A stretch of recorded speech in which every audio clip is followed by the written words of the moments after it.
Welcome to part two, where we look at some of the academic papers used to support the long-length partials approach.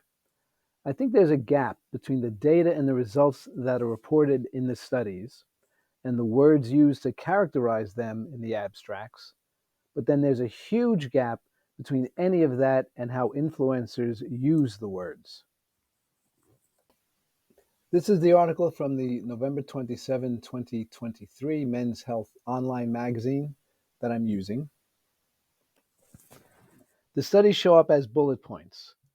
They, quote, point to the efficacy of using lengthened partials for building as much or even more muscle than full range of motion reps, and, quote, found long lengths to be much more effective than short length partial reps, which sounds pretty conclusive, right? So I clicked through the links to at least look at the abstracts. And let me say, I'm not an academic, so I'm looking at these as an exerciser and as a trainer to see if there's anything I can use practically. I'm not challenging their statistics or their methods. I'm just looking for something I can use. So let's start with the fourth bullet point. They want you, the reader, to get the idea that long length partial reps in a leg press create as much quad size as full range reps. Only here's the abstract. Adaptations to explosive resistance training with partial range of motion are not inferior to full range of motion. Adaptations. Well, what happened to quad size? Oh, down by the yellow highlights. Quote, the comparison was inconclusive for muscle fascicle length and thickness. And that's all it says about quad size. So inconclusive in the abstract turned into similar changes in the article. And the rest of the adaptations are, quote, not inferior, which may be technically true, but not especially compelling. Numbers have to fall somewhere. It would be one thing if the results from partial reps were overwhelmingly better, but, quote, not inferior. And what they did that was not inferior was use 9 degrees of range in a leg press explosively versus full range explosively. Now, I wouldn't do that either for myself as an exerciser or with clients, but it does make sense because when you explode against the weight, momentum takes over, so you're really not working through a full range anyway. But more to my point, the blurb in the article completely misrepresents what the paper says about quad size. Bullet point 3. Those who performed calf raises at initial range of motion saw 2 times the increase in calf size compared to those at full range of motion.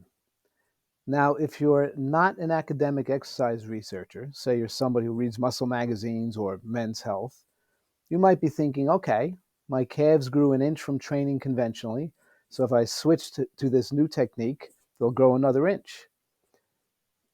Not exactly. Here's the study, and the increase in size was measured by an ultrasound device after an 8-week training program with young, untrained women. So whether this would apply to, say, a male in his 60s who's trained for over 50 years with some existing calf development is a question, which, to be fair, is raised in the paper itself where they discuss limitations of the study. Also in the paper, and this is from the abstract, quote, current results suggest that calf training performed at longer muscle lengths may optimize gastric hypertrophy in young women. And from the practical applications box, it is possible to suggest that calf raise exercise performed with partial range of motion may induce greater hypertrophy. So the words in the actual paper are both more specific and less definitive than in the blurb from the article. You can see here the details of the program. Now, the point of this study wasn't to compare set rep schemes or concentric failure versus otherwise, or 3 times a week versus another frequency. They broke the toe press into 3 variations with different ranges and compared the results. So the 3 variations are full, initial, and final. So full range on the left, 25 degrees below neutral, to 25 degrees above, initial range in the center, 25 degrees below neutral to neutral, which they were also calling long length, and the final range, neutral to 25 degrees above on the right. And what they found for this very specific population of untrained women, for the inner head of the gastroc, the medial, those using the initial range only measured better than those using full range, who measured better than those using the final. For the outer head, the lateral, the initial and the full range were about the same, and both were better than final. Now, my questions about these results would be, is measurable on an ultrasound noticeable to your eye, or is a technical difference but not a noticeable difference? And would the result patterns hold up over time, or would the differences by variation flatten out as the calves have less room to develop further? I'll let the academic guys figure that one out. One of the points they make in the paper is that the reason why the initial range, the long length, was more productive was due to stretch-mediated hypertrophy, except that the full range included that range. It's not like the initial range variation stretched the gastroc further than the full range. Stretch-mediated hypertrophy would explain why either worked better than the top range, but not why 25 degrees below neutral to neutral would work better than 25 degrees below neutral to 25 degrees above neutral. And as a practical matter, you as an exerciser would have to decide if stopping your heel raise at 0 degrees is worth the attention. Now, 50 total degrees is interesting because for years the muscle magazines and other instruction would say to use a 4-inch block, lower your heels as far as possible, try to raise up on your toes, which in practice was more than 50 degrees. But according to the paper, they settled on this from observation, so maybe the common knowledge changed over the years. But 25 degrees below neutral is helpful. 25 degrees below to 25 degrees above is not a dramatic range. In the center is a client just casually doing a heel raise without any specific coaching from me, and she just naturally did it. But let's say you don't know that 25 degrees is what the study says, and you load your calves with weights into a much deeper stretch because long length partials. Say in the X picture on the right, where my ankle is probably closer to 45 degrees. With your knees locked, the gastroc stretches over both the knees and the ankle. Active insufficiency goes taut. One of two things will happen. Either you break the lock at your knees intuitively or deliberately to relieve the stretch, no harm done, or you keep the knees locked, you force load the extreme length, and you feel strain in the back of your knees, your gastroc, or your Achilles tendon, which would be real strain, not imagined, with no extra benefit beyond the initial 25 degrees, which would have engaged the stretch-mediated hypertrophy. So the blurb from the article may not be technically false, and stretch-mediated hypertrophy is real, but the range you load to take advantage of it is not a deep stretch, and you may have been doing it all along. Bullet point 2. Here's the blurb. Double the muscle growth when participants perform partial range of motion skull crushers compared to full ROM. And yes, the study did find that the partial range exercise in this exercise did get better results than full range. Here are the details of the program. And everything they measured improved for both partial and full range exercise, but better for the partial range. So cross-sectional area and isometric strength and the physiological effects leading to those, which would seem to prove the point about long length partials, except for one tiny detail. It wasn't a long length partial. I mean, you got to be kidding me. It says right here, partial range exercise uses only the middle range of motion.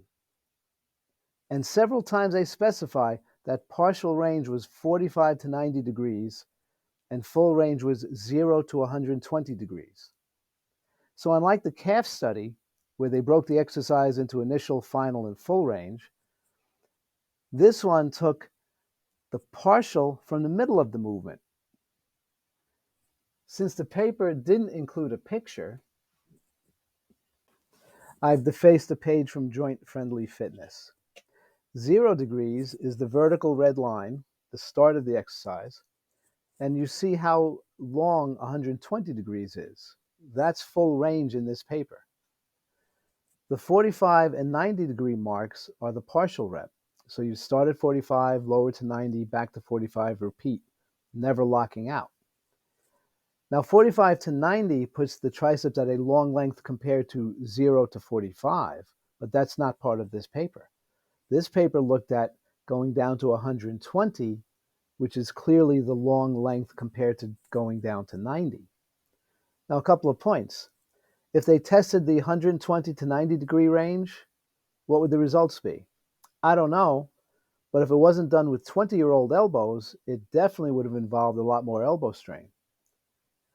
Physiology aspects aside, the issue with the 0 degree mark is that no lever is created, no moment arm, so the triceps doesn't have to work at that point. Here's the full unmarked page from Joint Friendly Fitness. If you notice, the positions I labeled with the X, the top left and the bottom right, are close to the 0 to 120 range, and my optimal positions, the ones with the check marks, use a bit more range than 45 degrees, but they still avoid 0 moment arm.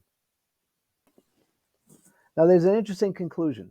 Quote, well-trained individuals have a blunted hypoxic muscle stimulation because of long-term resistance training, and that you can revive that stimulation with the technique in this paper.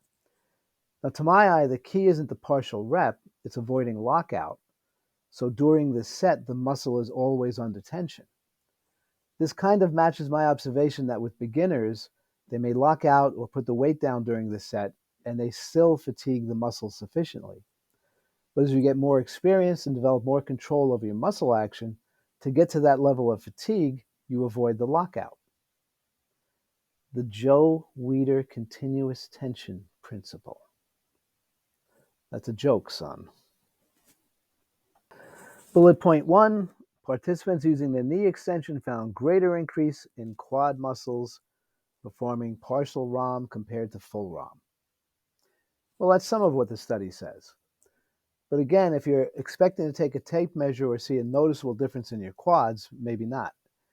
And if you think this supports deep knee bends or knees over toes, no. They measured cross-sectional area of specific points on the thigh, on the right, and they did 1 RM tests in different ranges. Then they trained leg extension station in different ranges and retested. And no surprise, they announced, as you see here, partial range elicits favorable improvements when carried out at long muscle lengths. The details of the program, again, non-trained individuals, so muscle is going to grow somewhere, and that growth is measured by ultrasound in cross-section. The specifics of how they did the knee extensions, they set a 110-degree angle, trunk to thighs, which I didn't see explained in the paper, but I assume was to avoid active insufficiency. The initial range exercise from 100 degrees, or a little over a right angle at the knee, to 65 degrees on the left. The final range, 65 degrees to 30 degrees in the center, and the full range was 100 to 30 degrees. They didn't explain why they stopped short of 0 degrees or terminal knee extension, maybe because that range is considered more appropriate for rehab than for muscle building, but I can't tell from the paper. And the results are summarized here. The partial rep promoted greater relative hypertrophy in certain muscle regions, again for untrained women, and the variable range trainees did better with the 1 RM increases, which I assume they feel is significant, but again, not overwhelmingly in favor of the initial partial range. The same situation exists here as with the calves. The full range includes the partial range at long length. So long length can't be the critical aspect. Something else is in play, or muscle is going to grow on untrained individuals somewhere. Now, relating this back to the current fitness scene, since 100 degrees of knee flexion is the bottom range in this study, you really can't use it to justify loading positions like these. You can't assume that if 100 degrees of knee bend works better than 65 degrees, that greater than 100 degrees of knee bend will work better still. As I explained in part one, there's a patella involved. Or you can, but you're playing chicken with your knees. The middle picture is from the article being discussed. On the left is Warren Frederick from Muscle Training Illustrated, April 1969. On the right, Jack Dellinger, Mr. America 1949 from Strength and Health magazine, July 1950. So the knees over toes approach is quite revolutionary, isn't it? Okay, I think I've wrung out as much as I can from this article. I'll concede that this is the 2024 version of a muscle magazine, and we eventually stopped taking those articles seriously too. I will say, though, that to the degree that this article reflects how influencers and trainers use the science, it's not helpful to you as an exerciser or a trainer. If you want to do partial reps or burns at the end of a set, or in between regular reps, that's fine, but don't compromise your joints for the sake of the lengthened partial. Again, the most basic exercises already use the stretch position for force. Stretch from fully contracted. You don't have to stretch a muscle to its breaking point, or load the joint into instability, or even necessarily isolate the initial range of the exercise, which influencers would know if they actually dove into the papers and didn't just take a phrase out of context. About the papers, at least these four. In their conclusions, it does seem like they're trying to force their findings into this partial rep lengthened partials meme.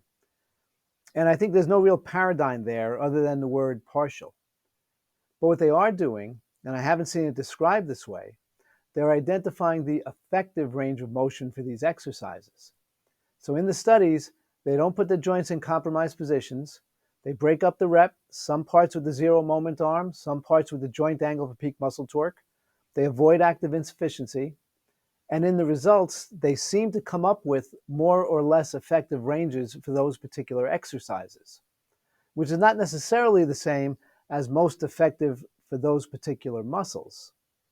That's what I tried to do 20 years ago with moment arm exercise, and most recently with joint-friendly fitness, by looking at how moment arms work during a rep, comparing that to muscle torque curves, and then working in safe joint ranges. In part 3, I'll elaborate on muscle torque curves from textbooks and papers, moment arms within exercises, and how to work burns from the muscle magazines into your workout while still keeping it joint friendly.